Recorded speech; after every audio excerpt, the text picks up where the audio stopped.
So hello everyone, my name is फर्जखान। स्वागत करता हूँ फिर से अपनी एक न्यू वीडियो में। आज की वीडियो में हम बात करने वाले हैं how to count dip tag. यानी कि इस वीडियो के अंदर हम देखने वाले हैं कि डिप टैग्स को कैसे कैसे हम काउंट करते हैं।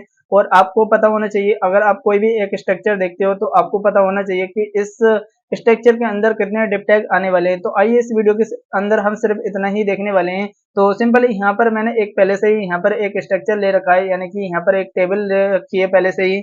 तो इस टेबल के अंदर अगर हमारे ये टेबल आपको HTML के थ्रू बनानी हो तो हमें उसके अंदर कितने आपको यहाँ पर जो डिप टैग है वो यहाँ पर यूज हुए हैं। तो सिंपल यहाँ पर हम बात करने वाले हैं डिप टैग को कैसे काउंट करना है। आपको किसी भी आपको स्ट्रक्चर देखकर या फिर किसी भी टेबल को देखकर आप काउंट कर सकते हो। तो सिंपल काउंट करने के लिए आपको पहले एक अब अगर आपको इसका यूज करना हो तो सिंपल यहाँ पर आपको सबसे पहले एक डिप टैग यूज करना पड़ेगा। जैसे कि यहाँ पर ये जो सारा कॉन्टैक्ट लिखा हुआ है इसे हमें पूरा एक डिप टैग ले लेना है। ये जो सारा कॉन्टैक्ट लिखा हुआ है इसके अंदर हम पहले सबसे पहले एक डिप टैग ले लेना है। डिप टैग लेने के बाद सिंपली यहाँ पर आपको एक ले लेना है, फिर उसके अंदर आपको और डिप टैग लेने हैं। जैसे कि यहाँ पर मुझे एक पहली रो बनानी है, फिर दूसरी रो, फिर तीसरी रो। यानी कि जो सबसे पहला वाला जो डिप लिया है उसके अंदर हमें तीन रो यानी कि रो डिप टैग आपको लेनी होंगी। यानी कि पहली होगी, फिर उसके बाद दूसरी, फिर उसके बाद तीसरी।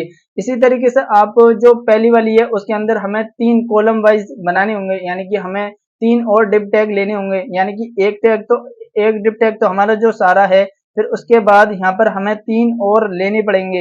यानी कि एक और तीन कितने होंगे, चार। चार के बाद जो हमारा सबसे पहला डिप टैग होगा, एक तो जो सबसे पहले होगा, फिर उसके अंदर जो दूसरा वाला होगा तो उसके अंदर हमें तीन डिप टैग और लेने पड़ेंगे। यानी कि आपको यहाँ पर जितने भी डिप टैग लेने हैं, यानी कि यहाँ पर आप हमें जो डिप टैग लेने हैं एक और दो तीन, यानी कि चार और तीन, यहाँ पर हमें सात डिप टैग का यूज होगा। यहाँ पर हमें जैसे सात डिप टैग का हमने यहाँ पर यूज किया इतना बनाने के लिए, अगर हमें इसे बनाना होगा तो हमें सबसे लास्ट वाले के नीचे आने के बाद वहां पर भी हमें दो डिप टैग का और यूज करना पड़ेगा। तो यहाँ पर हमें टोटल जो डिप टैग का यूज होगा यहाँ पर वो 9 डिप टैग का यूज होगा।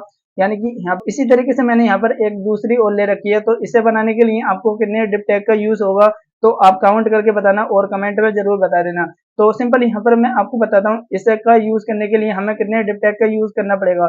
तो हमें सबसे पहले इसका जो यूज करना होगा, तो सबसे पहले हमें एक डिप टैग लेना होगा जो हमें इसे पूरा कॉन्टैक्ट बनाना है। फिर उसके बाद हमें एक डिप टैग और लेना है। जैसे कि यहाँ पर मैं आपको बना के दिखाता हूँ एक बार। जैसे कि यहाँ पर मैं पैंट का यहाँ पर यूज कर लेता हूँ। तो यहाँ पर मुझे बनाने के लिए सबसे पहले यहाँ पर मुझे एक पूरा डिप टैग लेना होगा। जैसे कि यहाँ पर मैं इसे बना के दिखाता हूँ आपको। ये मेरा एक पहला डिप टैग है।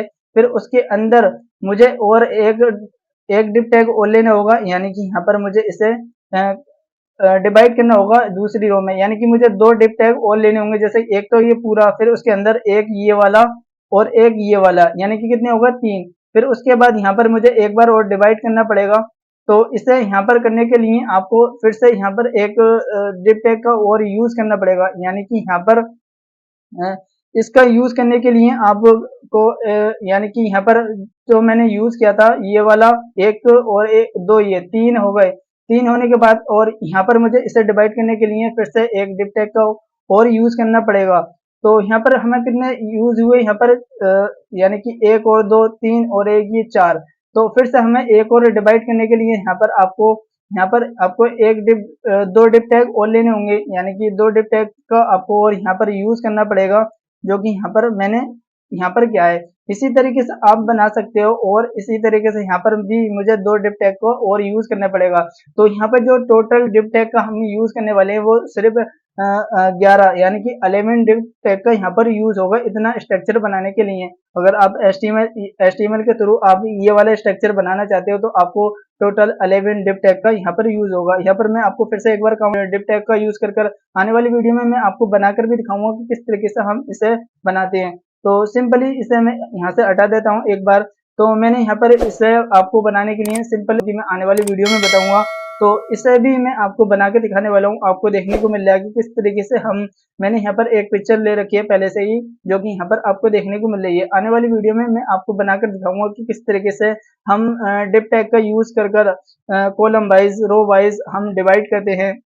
किसी भी स्ट्रक्चर को बनाने के लिए हम डिप टैग का यूज करते हैं। तो आज की वीडियो में इतना ही, मिलते हैं नेक्स्ट वीडियो में। Thank you so much guys.